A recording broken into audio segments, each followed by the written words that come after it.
Welcome to DNS news. గత కొద్ది రోజులుగా మున్సిపల్ ఎలక్షన్లు అని తెలంగాణ ప్రజలు సంబరాలు చేసుకున్నారు. మొన్న 11వ తారీఖు రోజు ఓటింగ్ అయిపోయింది. నిన్న 13వ తారీఖు రోజు లెక్కింపు కూడా అయిపోయింది. ఈ లెక్కింపులో తెలంగాణ రాష్ట్ర వ్యాప్తంగా కాంగ్రెస్ పార్టీకే ఎక్కువ మొగ్గు చూపినట్టు మున్సిపల్ ఎలక్షన్లో తెలుస్తుంది మనకు. గత బీఆర్ఎస్ ప్రభుత్వం 2 టర్ములు పరిపాలన చేసిన క్రమంలో కూడా గత సర్పంచ్ ఎలక్షన్లో చేదు అనుభవం ఏర్పడ్డది బీఆర్ఎస్ పార్టీకి. ఎంపీ ఎలక్షన్లో కూడా పూర్తిగా చేదు అనుభవం ఏర్పడ్డది. ఇప్పుడు మున్సిపల్ ఎలక్షన్లో కూడా మొత్తం చెప్పరాని విధంగా డౌన్ అయిపోయింది. అంటే ఎక్కువ కాంగ్రెసే మెజార్టీగా గెలిచిన సీట్లు ఉన్నాయి, బీఆర్ఎస్ అతి తక్కువ గెలిచినాయి. అంటే తెలంగాణ ప్రజల అభిప్రాయం ఏమిటంటే గత 10 సంవత్సరాలు బీఆర్ఎస్ ప్రభుత్వం అధికారంలో ఉండి తెలంగాణ రాష్ట్రాన్ని నేను బంగారు తెలంగాణను చేసిన, తెలంగాణను అన్ని విధాల అన్ని రంగాలలో అభివృద్ధి చేసిన అని చెప్పుకునే తెలంగాణ మంత్రులకు కానీ, ఎమ్మెల్యేలకు కానీ, నాయకులకు కానీ, మాజీ సీఎంకు కానీ, చిన్న చిన్న లీడర్స్ కానీ ఒక చెంప దెబ్బలాగా, ఒక చెంప చెల్లు అనిపించేలాగా ఈ గతంలో జరిగిన 3 ఎలక్షన్లలో కూడా తెలంగాణ ప్రజలు ఇచ్చిన తీర్పు స్పష్టంగా కనబడుతుంది. అంటే మీరు గతంలో మీ కుటుంబాన్ని అభివృద్ధి చేసుకున్నారు, తెలంగాణ రాష్ట్రాన్ని ఏ విధంగా అభివృద్ధి చేయలేదు అన్న విధంగా ఈ ఎలక్షన్ రిజల్ట్ తెలియజేయడం జరిగింది. దిశ పేపర్లో ఈరోజు చూద్దాము. కాంగ్రెస్కే పట్టణం అంటే కాంగ్రెస్ పార్టీకే పట్టణాలన్నీ పట్టం కట్టినాయి అన్నట్టు దీని అర్థం. రాష్ట్ర వ్యాప్తంగా 83 మున్సిపాలిటీలు కైవసం చేసుకున్నది. 7 కార్పొరేషన్లలో 4 చోట్ల ఆధిక్యం, 76% పురపాలక సంఘాల్లో విజయం, 68 నియోజకవర్గాల్లో హస్తం పార్టీకి మెజారిటీ, 13 సెగ్మెంట్లలో బీఆర్ఎస్, బీజేపీ, ఇతర పార్టీల ప్రభావం. చూడండి, తెలంగాణ రాష్ట్రం మొత్తం చూసుకున్నట్టయితే 116 మున్సిపాలిటీలు, 83 మున్సిపాలిటీలలో కాంగ్రెస్ గెలిచినట్టు కనిపిస్తుంది. ఇందులో ఏ వార్డు ఎన్ని గెలిచినా చూసుకుందాం. గెలిచిన వార్డు పార్టీ డివిజన్లో చూసుకున్నట్టయితే కాంగ్రెస్ 1537 గెలిచింది, BRS 781, BJP 335, MIM 70, CPM 13, CPI 30, ఇతరులు ఇండిపెండెన్స్ 230 సీట్లు గెలుచుకోవడం జరిగింది. అంటే దీన్ని బట్టి ఏమర్థమైందంటే ఈ తెలంగాణ రాష్ట్రం ఏర్పడిన తర్వాత బీఆర్ఎస్ సొంత పార్టీకి అంటే సొంత లాభానికి ఎక్కువ ప్రిపరేషన్ ఇచ్చినట్టు కనిపిస్తుంది. ఈ 2 ఏళ్ల పరిపాలనను, కాంగ్రెస్ పరిపాలనను తెలంగాణ రాష్ట్ర ప్రజలు సమర్థించినట్టు కనబడుతుంది. దీనిలో ఒక ఫ్రెండ్ ఫోన్ చేసి చెప్పింది, ఏం చెప్పిందంటే నిన్న రిజల్ట్ వచ్చిన తర్వాత ఏం జరిగింది అంటే అన్ని ప్రాంతాలలో కాంగ్రెస్ పరిపాలన బాగుందని కాంగ్రెస్ కు ఆధిక్యంగా ఓట్లేసిరు, కానీ కొన్ని ప్రాంతాలు బీఆర్ఎస్ కు మొగ్గు చూపిరు. ఆ ప్రాంతాలలో ఎక్కువ రౌడీలకు, దోసుకున్నోళ్లకు, కబ్జాలు చేసిన వాళ్ళకే పట్టం కట్టింది బీఆర్ఎస్ పార్టీ. ఆ ప్రాంతాల పేరు చెప్పమంటే చెప్పలేదు. నాకు ఫోన్ చేసి హైదరాబాద్ ఉంటుండ్రు నా ఫ్రెండ్, అరే ఏందే మన ప్రాంతం రెవెన్యూ డివిజన్ అవుతుంది అనుకుంటే ఇప్పుడు అధిష్టానం కాంగ్రెస్ ఉంది, అదే కాంగ్రెసే ఇలా మున్సిపాలిటీ గెలిచినట్టయితే మనకు రెవెన్యూ డివిజన్ అవు, మన ప్రాంతం అభివృద్ధి చెందు, ఇంకా సమస్యలన్నీ అన్ని తీరిపోవు అనుకుంటే గత 10 సంవత్సరాలే బీఆర్ఎస్ ప్రభుత్వం ఏం చేయలేదు, ఇప్పుడన్నా ఎత్తదేమో అనుకుంటే మన ప్రాంత ప్రజలు ఏందయ్యా అంత ఉల్టపాల్టున్నారు. అరే దీని విషయం నాకు చాలా బాధ అనిపిస్తుందని నాకు ఫోన్ చేసి బాధపడ్డాడు. నీకెందుకు బాధ అనిపిస్తుంది అంటే అతనికి వాళ్ళ ఫ్రెండ్స్ ఫోన్ చేసి చెప్పిరట. వాళ్ళు ఏం చెప్తున్నారట అంటే ఈ అభ్యర్థి ఫస్ట్ వచ్చిన అభ్యర్థి ఎక్స్ అనే అభ్యర్థి వచ్చిండు, ఎగ్జాంపుల్ నాకు ఓటేయండి అని అడిగితే అవును బిడ్డ నువ్వు మా కులపోనివేగా బిడ్డ, నీకెందుకు ఓటేయం బిడ్డ, నువ్వు మాకు చిన్న పంచాలి, మా కులపోనివి, మా మళ్ళీ కొడుకువేనా, నువ్వు మా దగ్గరవే, ఓ బిడ్డ నువ్వు రూపాయి ఇవ్వకున్నా సరే నీకే ఓటేస్తాం అని ఫస్ట్ ఎక్స్ నిలబడ్డ అభ్యర్థికి చెప్పడం జరిగింది. తర్వాత వై పార్టీ నుంచి ఇంకో అభ్యర్థి వచ్చిండు. ఆ అభ్యర్థి వచ్చి అమ్మా నేను ఈ పార్టీకి నిలబడ్డా, నాది గుర్తు, నన్ను భారీ మెజార్టీతో గెలిపియండి, మీకు ఏ సమస్య ఉన్నా నేను తీరుస్తా, మీ బిడ్డలాగా నేను ఇంటి ముందు ఉంటా, నీకు ఏ అర్ధరాత్రి ఆపద వచ్చినా నేను మీకు అండదండగా ఉంటా, నాకు ఒక ఫోన్ చేస్తే నేను వచ్చి నీ ముంగట వాలిపోతా అనగానే, అవును బిడ్డ నిజమే, నువ్వు కులం వేరైనా సరే చిన్నప్పటి నుంచి మా కొడుకుతో తిరిగినావు కాదు బిడ్డ, మాతో ఉన్నావు కాదు బిడ్డ, తప్పకుండా నీకే ఓటేస్తా బిడ్డ, వాళ్ళు వీళ్ళు వచ్చిపోయారు కానీ వాళ్ళకి అస్సలే ఓటేయా, నీకే ఎత్తా బిడ్డ అని చెప్తావు.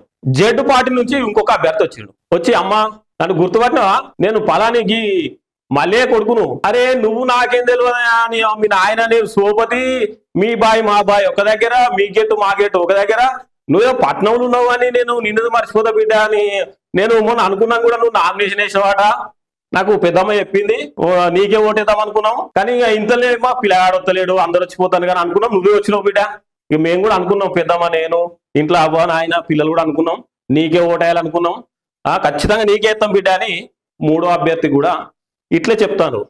ఈ ప్రచారంలో భాగంగా ఎక్స్ అనే పార్టీ పొద్దున ప్రచారం స్టార్ట్ చేసి, ఇవాళ నేను ఈ గల్లీలు తిరగాలమ్మా నీకు 200 రూపాయలు ఇస్తానగానే ఈ కండు వేసుకొని పొద్దున ఎక్స్ పార్టీకి పోయారు. మళ్ళీ వై పార్టీ అభ్యర్థి వచ్చి అమ్మాయి ఇలా నీకు 200 ఇస్తా మధ్యాహ్నం రానగానే మళ్ళీ ఈ కండు వేసుకొని మళ్ళీ మధ్యాహ్నం వాళ్ళ ప్రచారానికి. జెడ్ పార్టీ నుంచి లేవాడ వ్యక్తి అమ్మ సాయంత్రం మనకి ప్రచారం ఉంటుంది నీకు 200 ఇస్తా థమ్స్అప్ ఇస్తా అనగానే మళ్ళీ సాయంత్రం ఈ కండు వేసుకొని జెడ్ వ్యక్తికి ప్రచారాన్ని పోయారు. అరే ఈ ముగ్గురు పరిచయం అవుతారు, పొద్దున నా ప్రచారానికి వచ్చింది, మధ్యాహ్నం ఆయన ప్రచారం, సాయంత్రం ఈయన ప్రచారానికి పోయింది.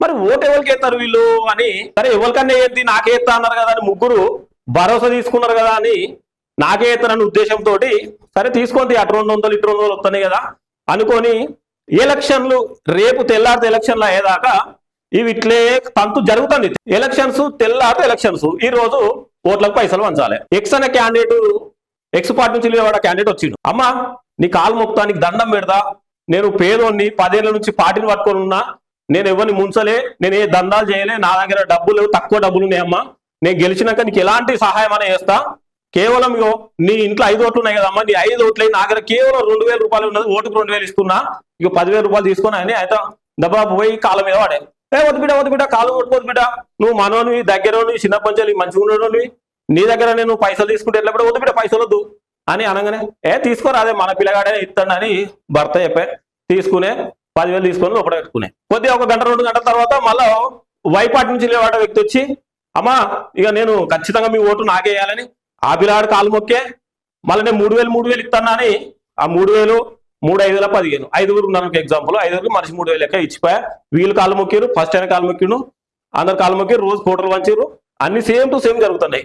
లేదు బిడ్డ ఖచ్చితంగా నీకే ఇస్తా, నీకే నా ఓట్లు మొత్తం 5 నీకే, మేము పొద్దునే డిస్కస్ చేస్తున్నాం అని చెప్తారు. అదే జెడ్ పార్టీ నుంచి లేవాడ వ్యక్తి వచ్చిండు, అమ్మా నేను హైదరాబాద్ ఉన్నా కానీ నేను ఈ కంచెలు ఇక్కడనే ఉంటా, నేను నీకు ఓటుకు 5,000 ఇస్తా, నేను ఏదున్నా మీ ముంగట్నే ఉంటా, హైదరాబాద్ ఇక పోతలేను, నన్ను గెలిపిరు అని చెప్పి 5 ఊరికి 5,000 ఇచ్చిపోయా, ఇచ్చి కాలు మొక్కిడు, దండం పెట్టిండు, దండం పెట్టి పోయిరు. తెల్లారినాక ఇక భార్య భర్తల సంభాషణ జరుగుతుంది. అరే పొద్దుకి వాడు 2,000 ఇచ్చిపోయా, వాడు 3,000 ఇచ్చిపోయా, వాడు 5,000 ఇచ్చిపోయా, ఎవరికి వేద్దామే అంటే ఎవరికి వేసేది, వాడు 5,000 ఇచ్చిపోయా, వాడు పాపం మనకెందుకు, అటు 2 ఓట్లు వాడికేద్దాం, వీడు 3,000 ఇచ్చిపోయాడు కదా, వీనికి ఒక 2 ఓట్లు వేద్దాం, వాడు 2,000 ఇచ్చిపోయాడు కదా, ఏమనుకో ఒక ఓటు ఎత్తవాది, వాడు దగ్గరోడు అయితేంది ఎవడైతుంది, గెలిచినాక మనకేమైనా ఎత్తడా, వాడు మన బాయికాడికి వచ్చా పెడదిస్తా ఆడయా, నువ్వు ఊరికి పోతే ఏమన్నా పాలు పెడతాడయా, వాళ్ళు ఎవరికి వెళ్తే మనకేందయా, వాడు గెలిచినా మనం వ్యవసాయం చేసుకోవాలి, వాడు గెలవకపోయినా మనం వ్యవసాయం చేసుకోవాలి, వాడేదో 4-5 రోజులు కోటలు వంచిండు, వాడు 5 రోజుల బగ్గ సంపాదించిండు, సరే వాడి పాపం మనకెందుకు, వాడి పిల్లల ఉసురు మనకెందుకు, ఈ 5,000 ఇచ్చిననుకో 2 ఓట్లు వేద్దాం, ఈ 3,000 ఇచ్చిననుకో 2 ఓట్లు వేద్దాం, ఆ 2,000 ఇచ్చిననుకో 1 కోట వేద్దాం. అంటే డబ్బులకు అమ్ముడు పోయి మధ్యాహ్నకు అమ్ముడు పోయి రౌడీలను జాగాలు కబ్జాలు చేసే వాళ్ళను, డబ్బు సంపాదించే వాళ్ళను ఆ క్షణం ఆ 5 రోజులు 10 రోజులు ఎవరైతే డబ్బులు ఇచ్చి మద్యం ఇస్తుండో అలాంటి వ్యక్తులనే ఎన్నుకుంటారు. అంటే అన్ని ప్రాంతాలలో జరుగుతలేదు, కొన్ని ప్రాంతాలలోనే, అంటే తెలంగాణలో కొన్ని ప్రాంతాలలో జరుగుతుంది ఇట్లా. ఇకనైనా ఓటర్స్ మారండి. 10 సంవత్సరాలు 20 సంవత్సరాలు పార్టీ కోసము తిరిగి బాకీల పాలై ఇబ్బందుల పడి అలాంటి వ్యక్తులకు టికెట్ రాకపోతే ఎంత కష్టం ఉంటుందో అది మీరు తెలుసుకోవాలి. డబ్బు ఎక్కడో అన్యాయంగా సంపాదించుకొచ్చి ఇచ్చి మిమ్మల్ని కొని మీకు ఏ పనులు కావాలన్నా ఫోన్ లేపకపోవడం, మీకు ఏ పనులు కావాలన్నా మిమ్మల్ని పట్టించుకోకపోవడం అలాంటి వాళ్ళని కాదు. ఇప్పటికైనా చాలా మందికి బుద్ధి చెప్పిరు, కానీ నెక్స్ట్ కూడా ఎంపీటీసీ జెడ్పీటీసీ ఎలక్షన్లు కూడా రాబోతున్నాయి.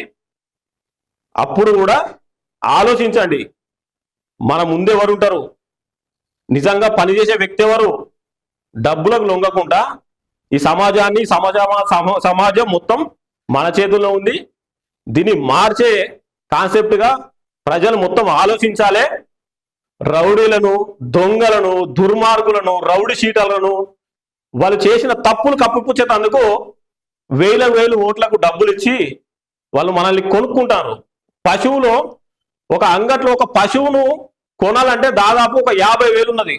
ఒక పాలిచ్చే బర్రెను కొనాలంటే ఒక 70,000 ఉన్నది. ఒక పాలిచ్చే ఆవును కొనాలంటే ఒక 70,000, 80,000, 90,000, లక్ష కూడా ఉన్నాయి. అంటే మీరు ఒక 1,000 రూపాయలకు, 2,000కు ఒక 5 సంవత్సరాలు అమ్ముడుపోతారు. అంటే మీ జీవితం ఎంత క్షీణం. ఎందుకంటే హైదరాబాద్ లో తట్టేడు పెండ కూడా 100 రూపాయలకు అమ్ముతారు. అంటే అంతకంటే నీచ. ఒక రోజు పెండ కలిపి వాకిట్లో సానుకుతాలే పెండ కూడా ఒక రోజుకు 100 రూపాయలకు ఒక అమ్మితే 5 సంవత్సరాలు 2,000కు అమ్ముడుపోతారు, కోట సీసాకు అమ్ముడుపోతారు. అంటే పశువులు పెట్టిన పెండ కంటే హీనం అయిపోయింది మీ జీవితం. అది గుర్తు తెచ్చుకోరు తెలంగాణ ప్రజలారా. మంచి వ్యక్తులకు ఓటేయండి, పార్టీ కోసం కష్టపడే వ్యక్తులకు ఓటేయండి. మీరు కూడా ఎమ్మెల్యేలు, ఇన్ఛార్జులు, లీడర్స్ మీరు కూడా కష్టపడే వాళ్ళని ఫస్ట్ గుర్తించండి. లేదంటే ఇలాంటి పరిస్థితులు ఏర్పడితే పుట్టగతులు ఉన్నాయి మీకు. మళ్ళీ ఫ్యూచర్లో మీ వెనుక తిరగటోళ్ళు ఎవరు ఉండరు. డబ్బున్నోళ్ళే వచ్చి రాజకీయం చేస్తారు, డబ్బున్నోళ్ళే వచ్చి ఓట్లు కొనుక్కుంటారు. మీ వెనకాల తిరగడానికి ఎవ్వరూ మిగలరు. ఖబర్దార్.